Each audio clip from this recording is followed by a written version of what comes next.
Ahora viene la disciplina correctiva. La preventiva antes de que peque, ¿cierto? Veo a mi hermano que está en riesgo, me acerco.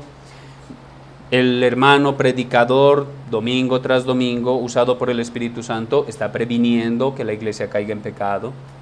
No sean murmuradores, no sean chismosos, no sean mentirosos.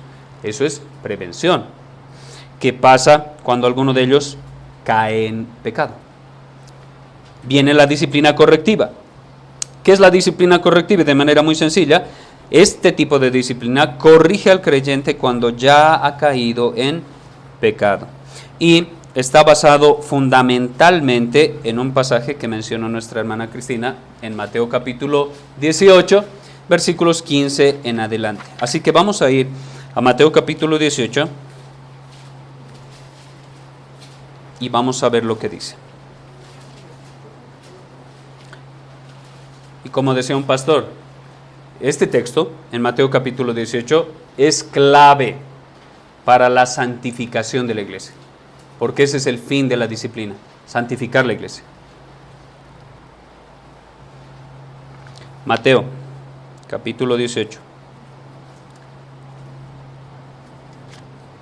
versículo 15 en adelante. Permítanme darles algo de contexto. ¿Qué está pasando en Mateo 18? Desde el versículo 1 hay problemas. Desde el versículo 1 el Señor Jesucristo está corrigiendo a sus discípulos. Porque unos decían, yo voy a ser mayor que ustedes. Y el otro decía, tú vas a ser mi servidor. Y ya había divisiones. Y era una iglesia de 12. Y ya había divisiones. ¿Por qué? Juan y Jacobo querían estar a la derecha y la izquierda del Señor Jesús. De hecho, su mamá va a pedírselo. Entonces, ellos querían ser los cogobernantes con Cristo. Y el resto, servidores. Entonces, Cristo empieza a corregir ese mal pensamiento acerca de la iglesia, acerca del reino de Dios. Y para ejemplo, pone a un niño. Y dice, cualquiera que reciba en mi nombre a un niño como este, a mí me recibe.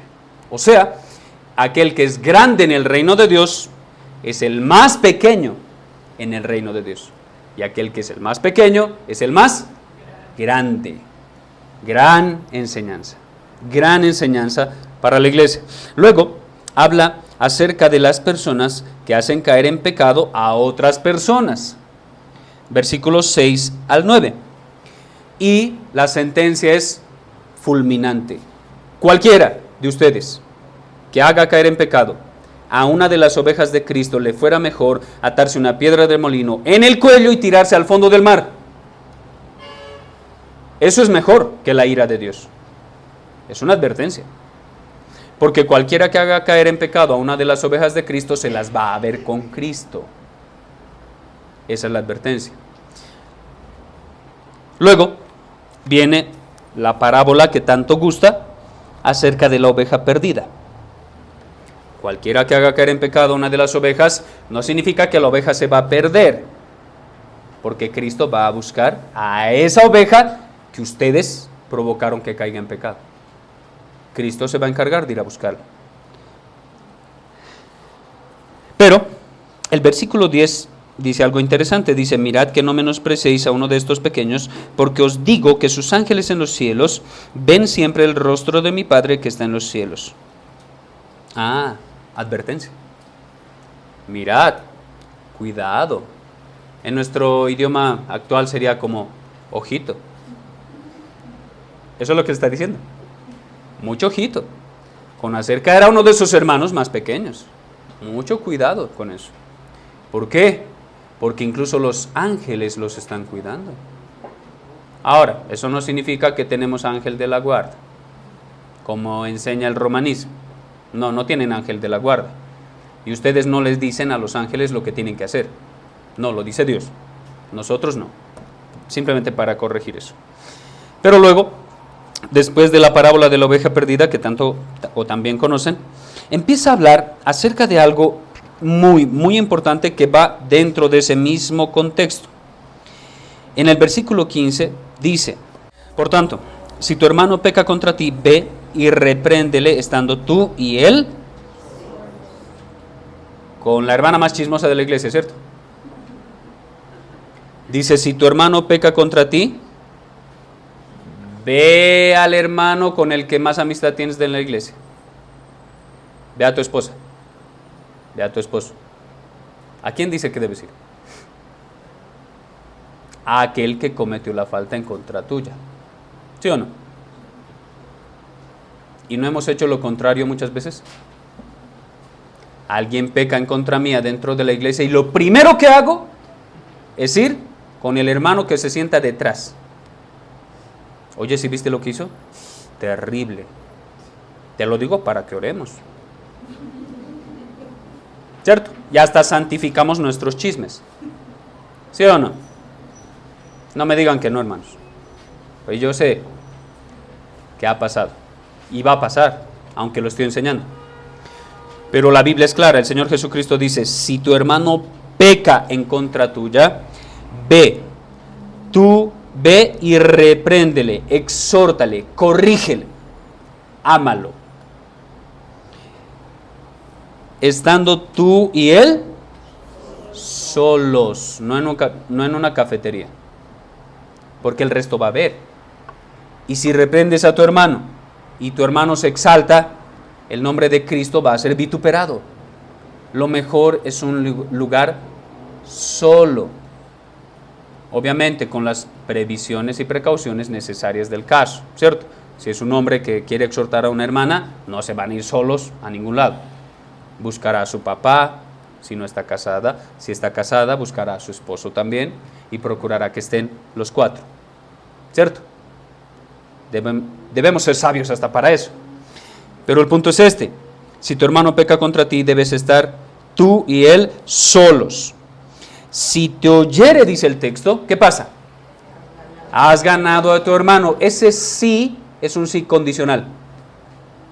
¿Por qué creen que digo eso? Ese si te oyere es condicional. ¿Por qué? Porque no siempre quieren oír. No siempre van a querer escuchar. Lo voy a reprender en amor.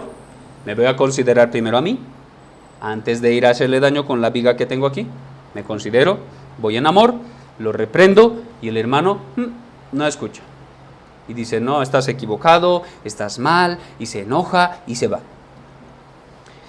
Bien. Bueno, algo más que aclarar aquí. Si se dan cuenta, en el versículo 15, dice, si tu hermano peca contra ti, ve y repréndele. ¿Quién debe ir a reprender? ¿El ofensor o el ofendido? ¿Quién debe ir según el texto? El ofendido, ¿sí o no? Sí. ¿Y qué decimos nosotros? Que venga él, ¿cierto? ¿Sí o no? Él me ofendió, él me miró feo, él tiene que venir a mí. ¿Yo por qué voy a ir a él? ¿Yo qué hice? Yo no he hecho nada. Él es el que tiene que venir, él que pida perdón a Dios primero, ¿cierto? Y luego a ver si lo quiero perdonar. Hermanos, esa es nuestra actitud. Yo lo estoy diciendo como si fuera broma, pero esa es nuestra actitud muchas veces frente al pecado. Porque estando en una iglesia, por más reformada que sea, tu hermano va a pecar en contra tuya. Por más santa que sea esa iglesia, tu hermano va a pecar en contra tuya. Y debemos estar listos para eso. Cuando tu hermano peque contra ti, no debes decir, pues voy a esperar que recapacite, voy a orar por él, que el Espíritu Santo ilumine su entendimiento y que luego venga a mí y me pida perdón.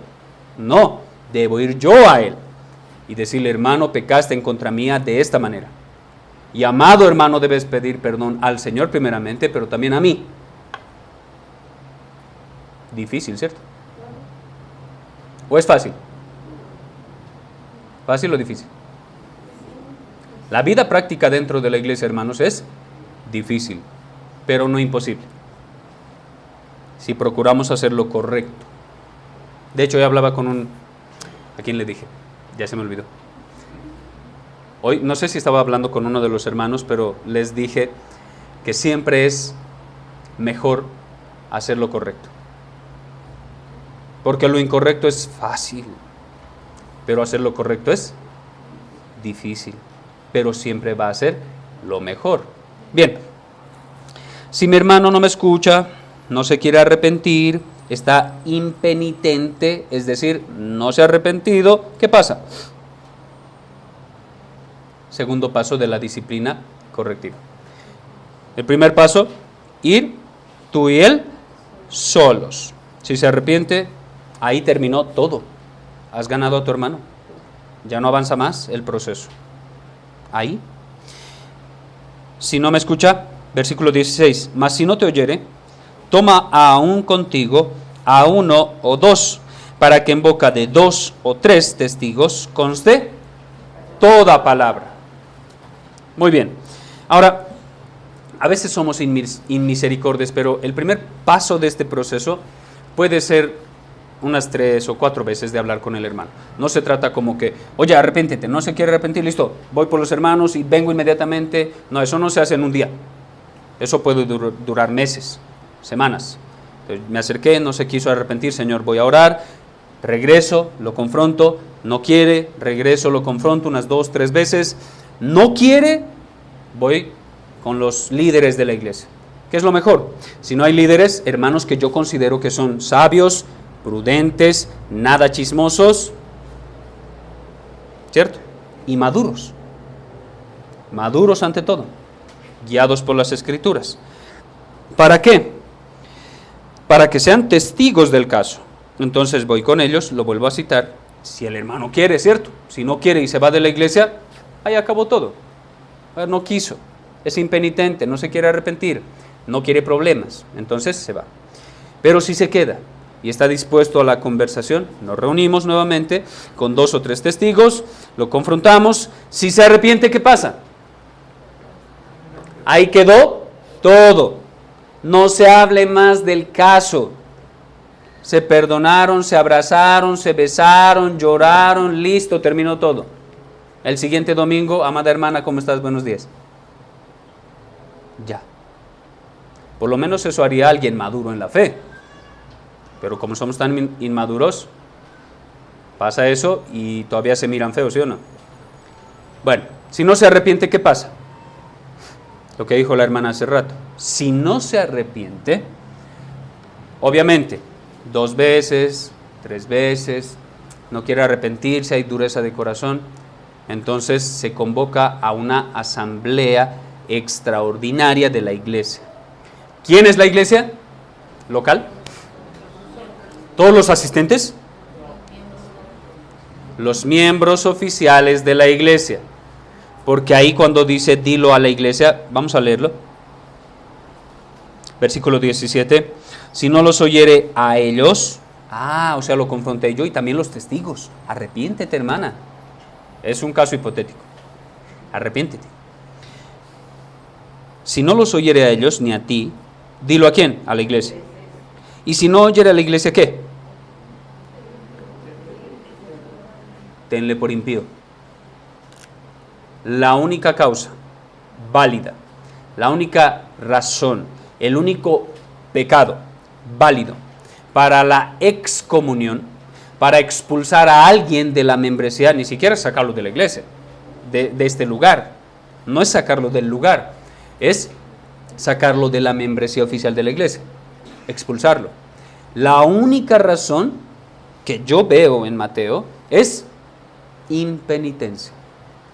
El único pecado por el cual se debe expulsar a una persona de la membresía de la iglesia es impenitencia, ningún otro.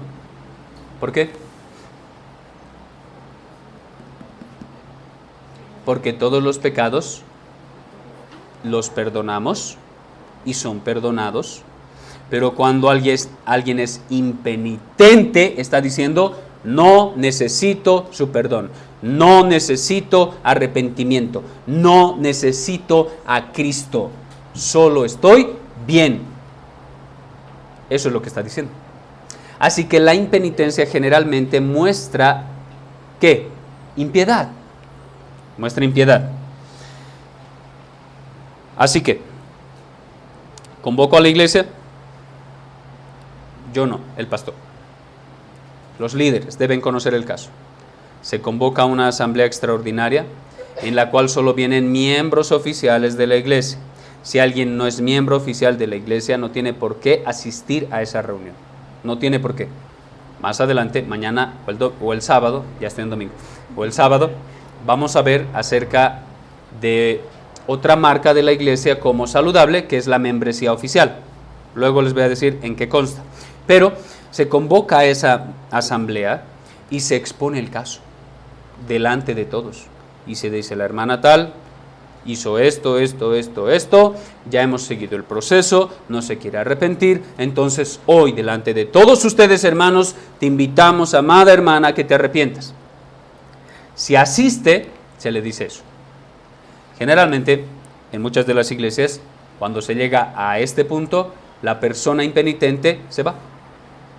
Simplemente no asiste a la asamblea extraordinaria. Bueno, no vino, ¿qué hacemos? ¿Echada de una vez? No, misericordia. Hermanos, vamos a convocar a una próxima asamblea. Esperemos en el Señor, oremos por la hermana. Si realmente es creyente, que el Señor le dé arrepentimiento. Se ora por la hermana, se termina la asamblea extraordinaria, nos vamos y regresamos en 15 días, o 10 días, o 7 días. ¿Sí? Como bien lo confirme los líderes. La vuelven a convocar, y si la hermana definitivamente dice, no quiero volver, la iglesia se reúne en asamblea y simplemente se declara delante del Señor a tal hermana o tal hermano que eran hermanos como gentiles y publicanos, es decir, como no cristianos, como impíos. Y delante de la iglesia se dice, si en algún momento fulanito de tal regresa a la iglesia, amados hermanos, miembros de la iglesia en madurez, ninguno de ustedes le puede decir, hermana, bienvenida.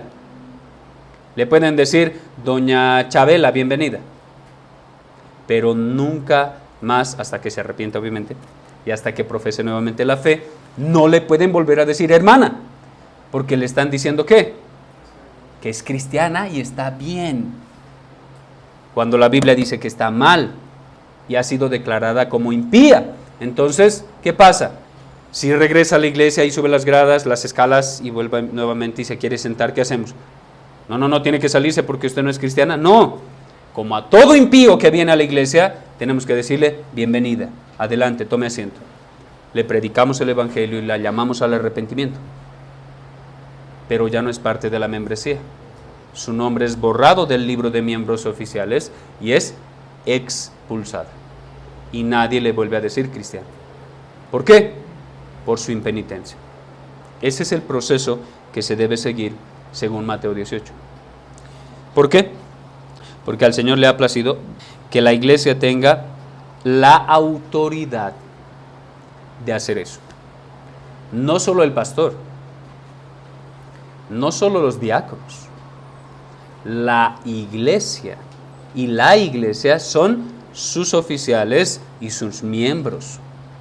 Por eso ningún pastor, y esto debe quedarles claro, ningún pastor tiene la autoridad para sacar de la iglesia a quien él le place. Ningún pastor. Dios, el Señor Jesucristo, le ha dejado esa autoridad a la iglesia en general, a los miembros de la iglesia junto a sus oficiales, diáconos y pastores. Y la iglesia tampoco tiene esa potestad sola. O sea, los miembros se reúnen y dicen, saquemos a ese miembro, no nos cae bien. Somos 80%, somos la mayoría. Saquémoslo. Eso es pecaminoso y está mal. Quien debe guiar ese proceso es el pastor, porque es el líder que Dios ha escogido para esa iglesia y la iglesia mismo lo ha escogido. Los miembros no se pueden reunir a escondidas del pastor y decir, saquémoslo. Eso es pecado. Ahora, ¿se puede dar eso? Sí. Sacaron de Juan Calvino de Ginebra a Juan Calvino, el escritor de la institución de la religión cristiana que tiene 1000 páginas, con una muy buena teología, y lo sacaron de Ginebra. Lo echaron. No nos van a echar a nosotros, simples mortales. Claro que sí, puede pasar. pero de todas maneras les es contado por pecado. Así que puse algo del versículo 18, que aunque llegamos al versículo 17, quise hacer una aclaración del versículo 18 porque muchas veces se malentiende el concepto de atar y desatar. Se malentiende.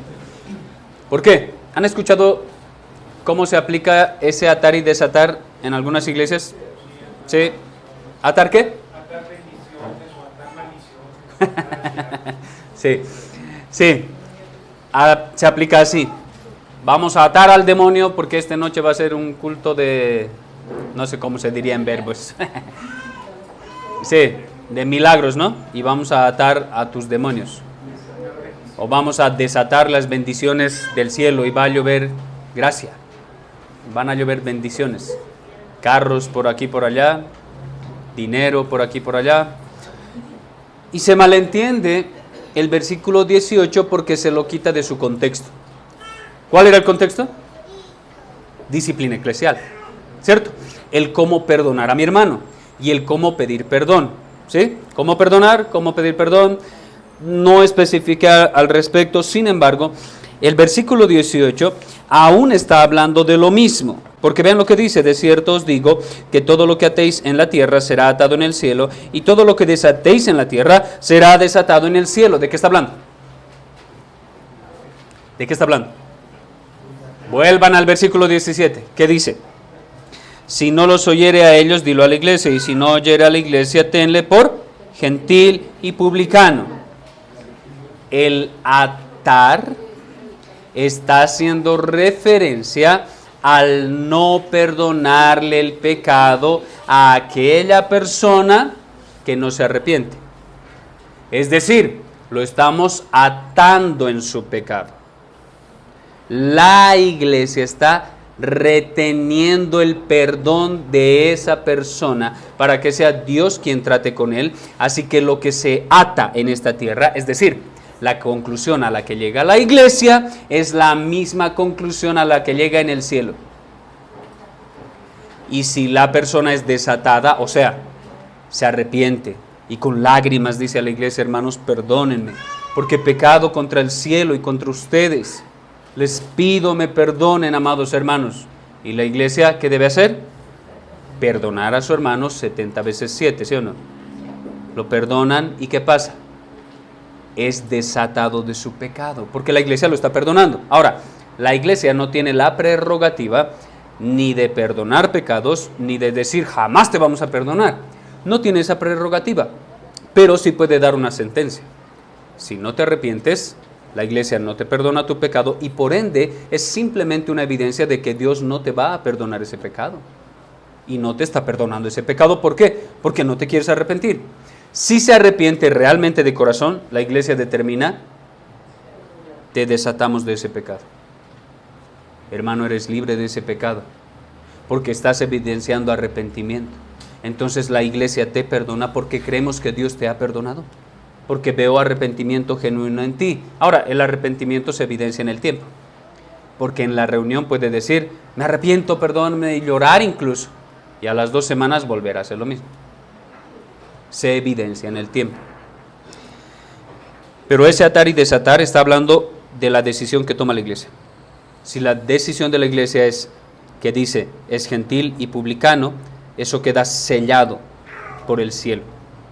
Si la iglesia dice el hermano se ha arrepentido, lo perdonamos, lo reintegramos a la membresía, lo amamos y vamos a cobijarlo como iglesia, eso es lo mismo que se sella en el cielo.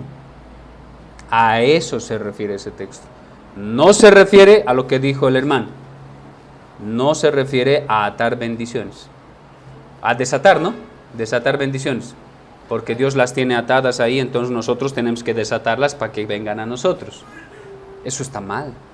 Es una muy mala comprensión de ese texto, porque se desarraiga de su contexto. Porque vean lo que dice el versículo 19. Otra vez os digo, que si 2 de vosotros se pusieren de acuerdo en la tierra acerca de cualquiera cosa que pidieren, les será hecho por mi Padre que está en los cielos. ¿Cuál es el contexto?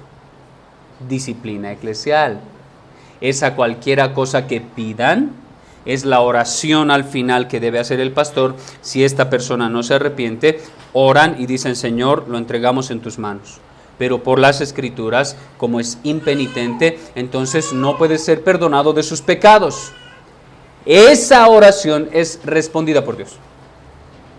No está hablando de cualquier tipo de oración que hagan cuando se reúnen dos. Hermano, vamos a ir a un café y lo que vamos a orar, como estamos entre dos o más, entonces Dios va a escuchar y lo va a responder. Vamos a pedir por tu carro y por el mío. Esas palabras cuando dice cualquiera cosa que pidieren, no es cualquiera cosa que pidieren. Contexto. El contexto es disciplina eclesial. O sea que están orando para que el hermano se arrepienta. Y si se ha arrepentido, están orando para que continúe firme en la fe. ¿Sí o no? Y eso lo va a responder el Señor. Ahí no está hablando de lo que sea que ustedes piensan que quieran pedir a Dios. No está hablando de eso. Versículo 20, porque donde están dos o tres, otro texto que lo malinterpretan totalmente. Porque donde están dos o tres congregados en mi nombre, allí estoy yo en medio de ellos. ¿Qué significa ese texto?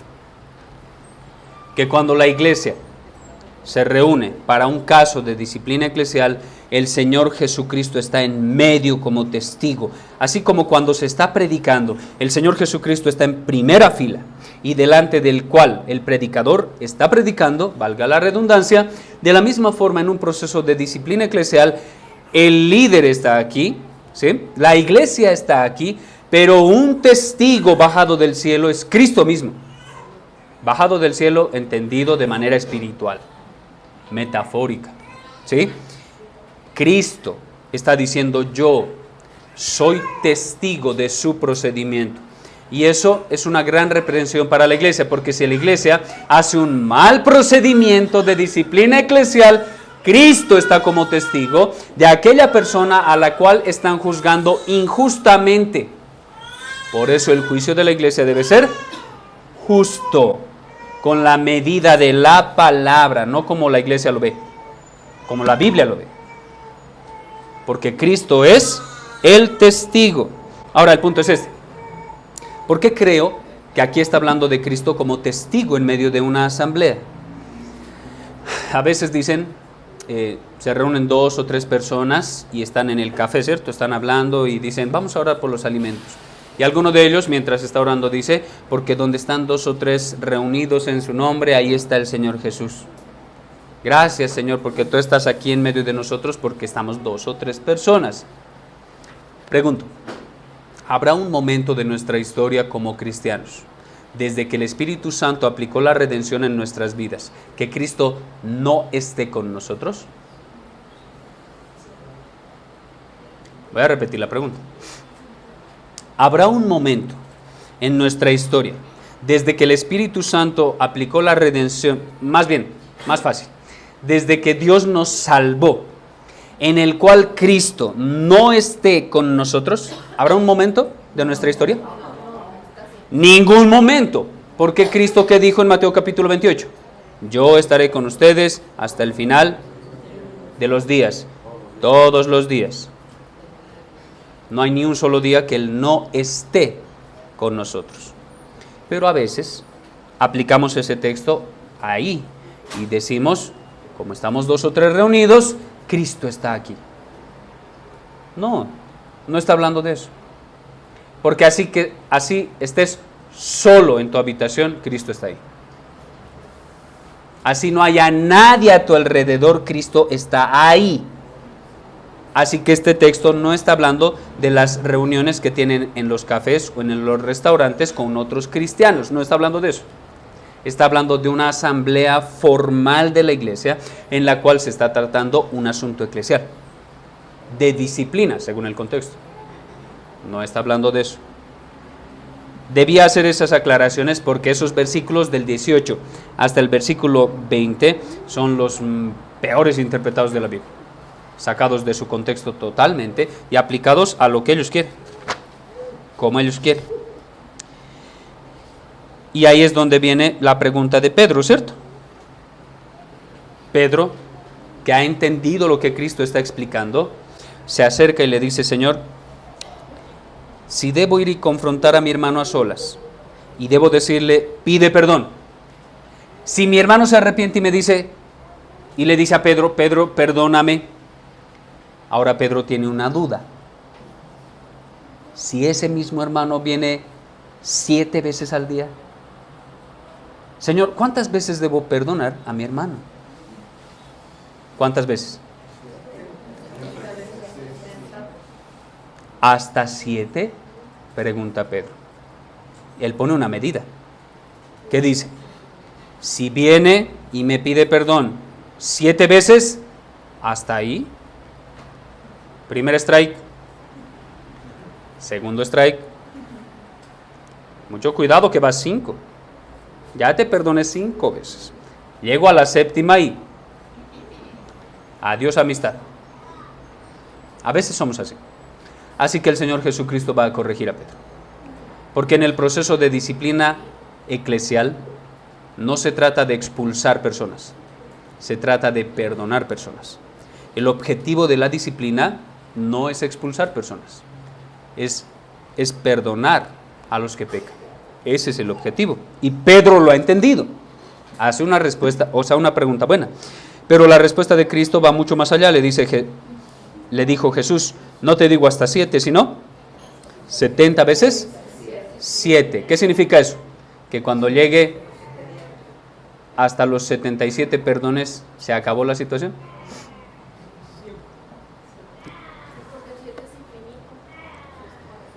Sí, eso tiene una connotación judía de los números. El 7 es perfección. Cristo le está diciendo, debes perdonar a tu hermano de manera tal que no lleves la cuenta.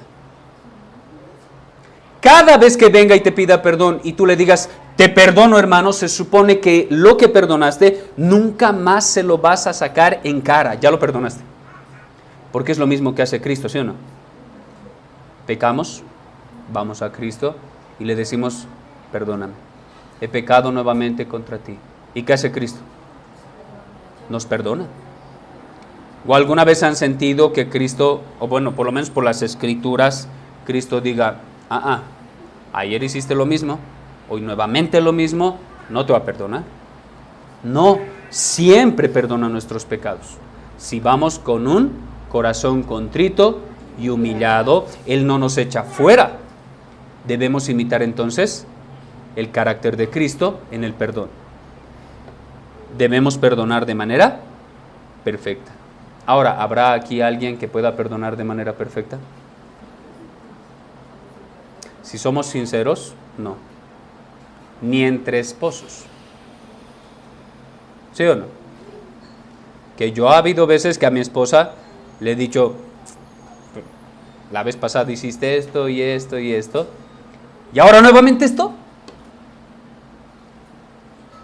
No somos capaces de perdonar perfectamente, pero debemos intentarlo. Y cuando no perdonemos perfectamente, debemos pedir perdón, porque no hemos perdonado como Cristo quiere que perdonemos. Así que el que aparentemente perdonó, también debe pedir perdón, porque no ha sido capaz de perdonar como Cristo quiere que perdone. ¿Cuál debe ser nuestra vida como cristianos? Perdón, perdón, perdón, perdón. Pedir perdón y dar perdón. Bien, ahora, ahí les puse algunas preguntas. Primera pregunta. ¿Cuál debe ser la actitud del que reprende? Del que confronta. De lo que les dije, si voy a mi hermano, ¿cuál es mi actitud inicial en la disciplina? ¿Cuál es? Gálatas 6:1, ¿quién lo tiene? ¿Lo puede leer? Cualquiera. Hermanos, si alguno fuere sorprendido en alguna falta, vosotros que sois espirituales, restauradle con espíritu de mansedumbre, considerando que a ti mismo no sea que tú también seas tentado. Hermanos, los invito a memorizar ese versículo. Memorícenlo. Les va a hacer mucho bien. Memoricen ese versículo. porque ahí nos está indicando cuál es mi actitud cuando voy a ir a exhortar a mi amado hermano. Mi actitud es, ¿qué? Mansedumbre. Debo analizarme a mí mismo primero. ¿Sí? ¿Para qué? Para no ir con la viga y hacerle daño. Entonces primero analizo mi vida y voy en una actitud de mansedumbre, humildemente, con amor, con respeto a mi hermano. No se trata de destruirlo, se trata de amarlo a través de la disciplina, de restaurarlo, de mostrarle el amor de Cristo una vez más, de mostrarle el Evangelio. De eso se trata. Entonces mi actitud debe ser Gálatas capítulo 6, versículo 1. Memoricen. Hermanos, memoricen ese texto. Les va a ayudar, primero, a ir con la actitud correcta. Segundo, a evitar problemas entre cristianos. Por eso la disciplina ayuda a la santidad de la iglesia. Ayuda a la santidad. Ahora, segunda pregunta. ¿Se puede aplicar todo lo que dijimos a un anciano de la iglesia? ¿A un pastor de la iglesia? ¿Se puede aplicar? Ahí les dejé un espacio en blanco. ¿Sí o no? Sí. Se puede y se debe aplicar cuando un pastor está en pecado, cuando cae en pecado. Cuando dice una herejía en el púlpito, se debe aplicar. Ahora, a veces simplemente lo dice porque estaba hablando tanto y se salió de sus notas que se le fue una herejía. Se le acerca el hermano y le dice, pastor, usted dijo eso. Ay, hermano, se me fue, pero no creo en eso. Lo voy a corregir y voy a decir delante de la iglesia que dije eso, pero que eso no es cierto. Ok, no pasa nada. Pero cuando es algo grave, un asunto terrible de pecado, la iglesia sí debe aplicar disciplina con su anciano, con su pastor. ¿Cómo? Esa es la pregunta, ¿cierto? Sí se puede. ¿Será que la Biblia nos da guía para eso? ¿Para el cómo? Bueno, debido a que es un oficial dentro de la iglesia, la disciplina eclesial con el pastor es un poquito diferente. Vean lo que dice 1 Timoteo capítulo 5, versículo 19 al 22. Capítulo 5, versículo 19. Que alguien lo lea, por favor. Contra un anciano no admitas acusación sino con 2 o 3 testigos. Hasta el 22. A los que persisten en pecar, repréndelos delante de todos, para que los demás también teman. Te encarezco delante de Dios y del Señor Jesucristo y de sus ángeles escogidos, que guardes estas cosas sin prejuicios, no haciendo nada por parcialidad. No impongas con ligereza las manos a ninguno, ni participes en pecados ajenos. Consérvate puro. Muy bien. Ahí nos está hablando de los ancianos, pastores. Y vean lo que dice el texto. Contra un anciano, contra un pastor, le está hablando a Timoteo, otro pastor. No admitas, no permitas. ¿Qué? No permitas acusación, nunca. ¿Eso dice? No dice eso, ¿cierto? No permitas acusación, sino, eso es importante. Ahí no dice que no permitas acusación jamás. Es el ungido de Jehová, no lo toques. Así dicen, ¿no? En otras sectas. No es el ungido de Jehová. El ungido de Jehová es Cristo. El pastor es simplemente un siervo del Señor Jesucristo. Sin embargo, es un siervo con honra y se debe respetar esa honra. Por eso, Pablo le dice a Timoteo cómo hacerlo. ¿Sí? Entonces dice, sino con 2 o 3 testigos. Piénsenlo. El proceso de disciplina, según Mateo 18, ¿no era diferente? Primero era ¿cómo? 1 a 1, ¿cierto? Los 2 solos.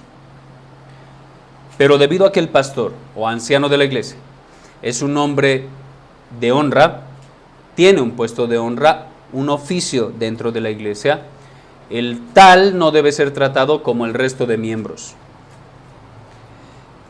Por eso se salta el primer paso. Contra un pastor, directamente al segundo paso de la disciplina eclesial según Mateo 18. Directamente 2 o 3 testigos van con el pastor y le dicen: amado pastor, has pecado delante de Dios y queremos decirte y exhortarte a que te arrepientas y que trabajes en ese tema. 2 o 3, ¿saben por qué? Porque si va uno solo, es muy peligroso. El pastor puede volcar las cosas si continúa en su pecado y hacer que quien sea mal visto dentro de la iglesia sea el hermano que vino a solas conmigo, el pastor. Y el pastor puede ser un lobo en realidad, muy astuto, que puede hacer que salga perjudicado el que vino a confrontar. Por eso debe ir con testigos. Los testigos obviamente lo mismo, hombres maduros, conocedores de las escrituras, que van a ir y van a juzgar el caso correctamente. 2 o 3 testigos. Ahora, el punto es este: ¿qué pasa si el pastor no se arrepiente?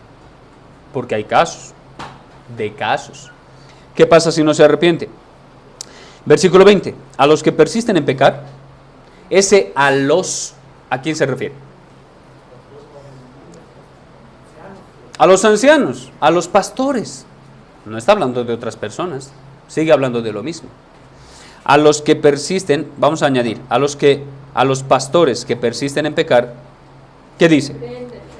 Repréndelos delante de todos. O sea, tercer paso. Tercer paso de la disciplina eclesial. ¿Y quién reprende? ¿A quién le está hablando Pablo? A Timoteo, un anciano de la iglesia. O sea que quien se encarga de reprender a otro anciano es un anciano. Eso significa que si mi hermano vio pecar al pastor, él debe ir con el otro pastor de la iglesia, con el otro anciano de la iglesia. Por eso, amados hermanos, parte de eso que vamos a ver en estos días, una iglesia saludable debe tener pastores en plural, no uno solo, y no copastores, pastores que están al mismo nivel que el pastor que generalmente predica más, al mismo nivel.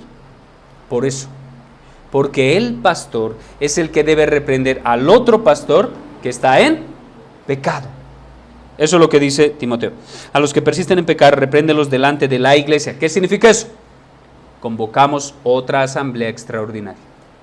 Y delante de los miembros, el pastor reprende al otro pastor, con autoridad pastoral.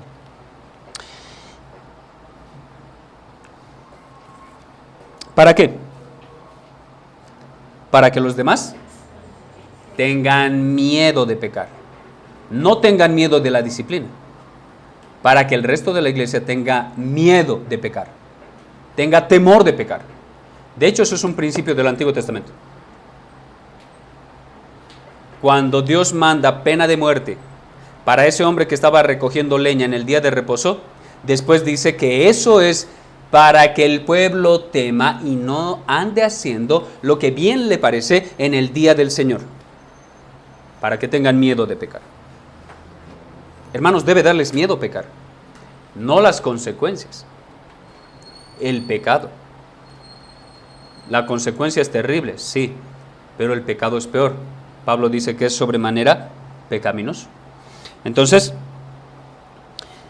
le dice a Timoteo: te encarezco delante de Dios y del Señor Jesucristo y de sus ángeles escogidos, Timoteo, que guardes estas cosas sin prejuicios, no haciendo nada con parcialidad. Y sigue hablando del mismo tema. No seas parcial. No porque es tu amigo pastor, ocultes su pecado. Porque eso pasa en el liderazgo. Pastores que ocultan el pecado de los otros pastores. Pablo le está diciendo a Timoteo: no hagas eso. Tú debes ser imparcial. Imparcial. Así sea el pastor con el que pastoreaste 50 años en esa iglesia y lo ames mucho y lo respetes. Timoteo, no puedes ser parcial. Tú debes denunciar el pecado como pecado, sea quien sea. Duélale al que le duela, pero debes hacer lo correcto. Eso es lo que él le está diciendo a Timoteo. Versículo 22.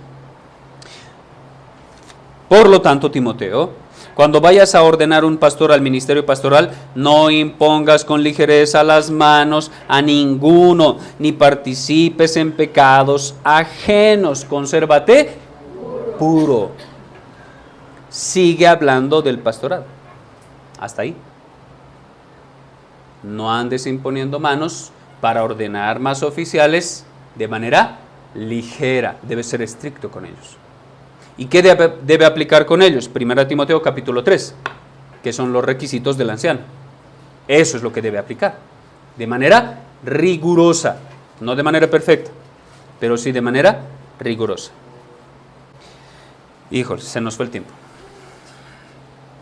Pero eso debe quedar claro, hermanos. Yo quiero que eso quede muy claro. Porque esto va a ayudar a que crezcan mucho en la fe. Y cuando lleguen personas nuevas, enséñenles cómo se hace bíblicamente iglesia, en el aspecto práctico, cuando pequen contra ustedes. ¿Cierto? Porque van a pecar en contra de ustedes. El uno en contra del otro.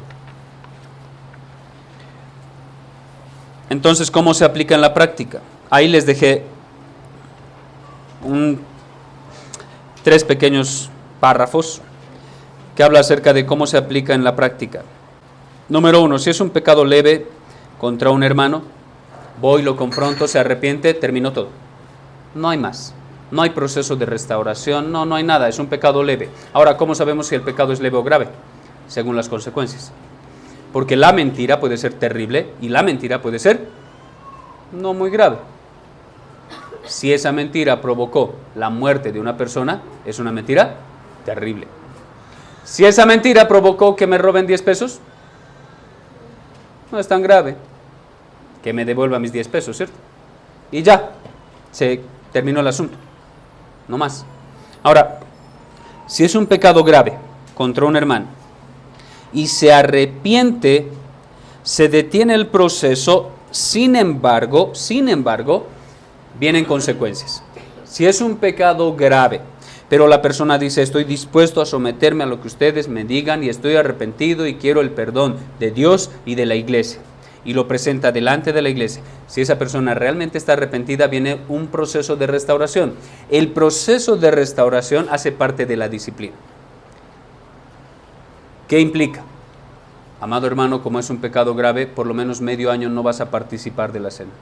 Y durante ese medio año vas a ayunar todos los fines de semana, vas a orar al Señor, vas a leer tu Biblia y vamos a seguir un tiempo rindiendo cuentas. Si fue un pecado escandaloso, nos vamos a reunir y te voy a preguntar específicamente todo lo que rodee a ese pecado escandaloso. Si un hermano cayó con una hermana, ¿qué le voy a decir? ¿Volviste a caer? ¿Te viste con otra mujer? ¿Estás viendo cosas indebidas en el celular? Y bajo juramento delante de Dios, ese cristiano arrepentido debe responder con verdad. Durante 6 meses. Si es algo más grave, 1 año, 2 años, dependiendo. Eso según la sabiduría que Dios le provea al pastor o a los pastores, según el caso que deban tratar. Si es un pecado grave contra la iglesia en general, eso ya no es para paso 1 con el hermano, arrepiéntete, paso 2 con testigos y luego a la iglesia, no.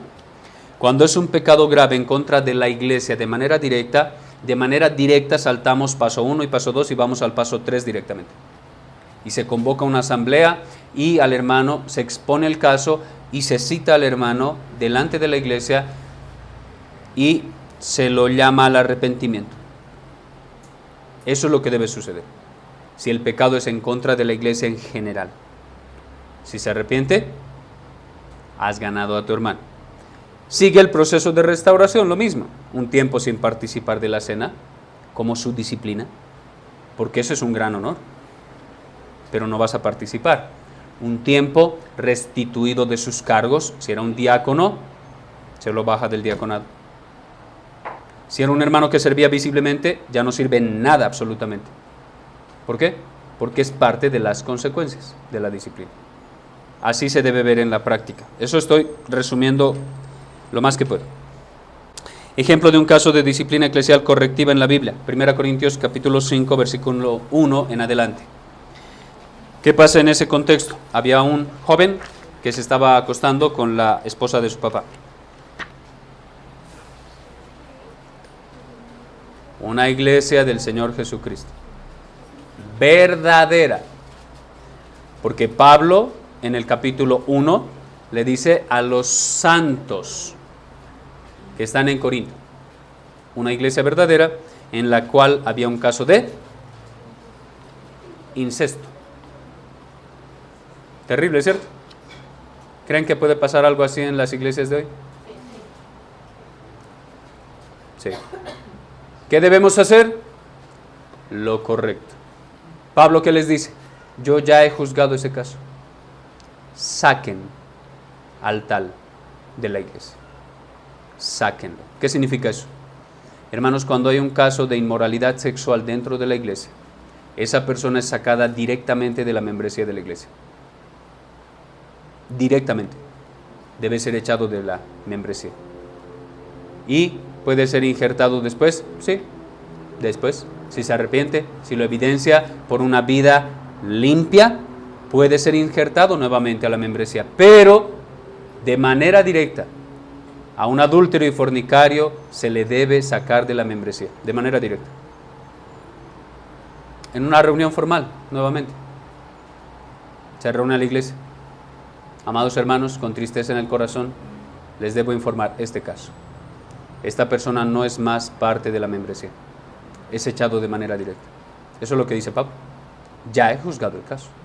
Hagan eso. Y no lo estaban haciendo. Estaban permitiendo que el tal siga haciendo eso. La iglesia es débil. La iglesia a veces se pasa de amorosa, ¿sí o no? Y ese amor es pecaminoso. Porque no podemos permitir el pecado en medio de la iglesia. ¿Amamos más a las personas o a Dios? ¿Qué dice Dios de eso? Debemos hacer lo que Dios dice.